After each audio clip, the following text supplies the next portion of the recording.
Pwede daw ba mapagawa ng e-travel account sa kaibigan or sa kamag-anak kung hindi marunong mag-register sa e-travel? Ang sagot guys ay yes, pwede kayo mapagawa ng e-travel account kahit sa kaibigan nyo or kamag-anak nyo.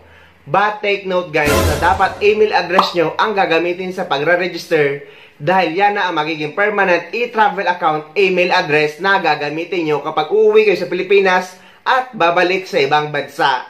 Pwede din sila gumawa ng panibagong email address but inuulit ko guys na after registration ay kailangan nilang ibigay sa inyo ang inyong email at password na ginamit sa pag-register sa e-travel account nyo. Dahil yan na ang magiging permanent email address nyo.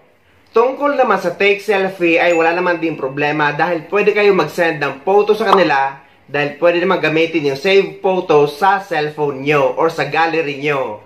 Ganito lang guys ang gagawin nyo. After nyo mapasok yung website, ay i-click nyo lang yung take selfie or upload photos.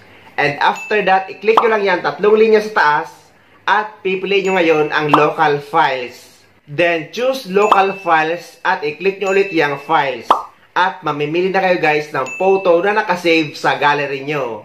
And after that, ayan na guys. Nakalagay na or nakasave na sa e-travel account nyo yung photo na galing sa gallery nyo or save photo nyo.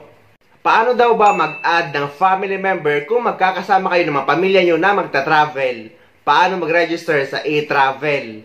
Ang sagot guys, una ay ikaw muna ang magre-register and after yung makapag-register ay pupunta ka ulit sa new travel declaration at i-click nyo yun.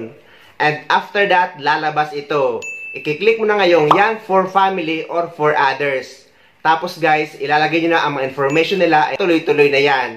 Pwede rin sila gumawa ng sarili nilang account para hindi na kayo mahirapan.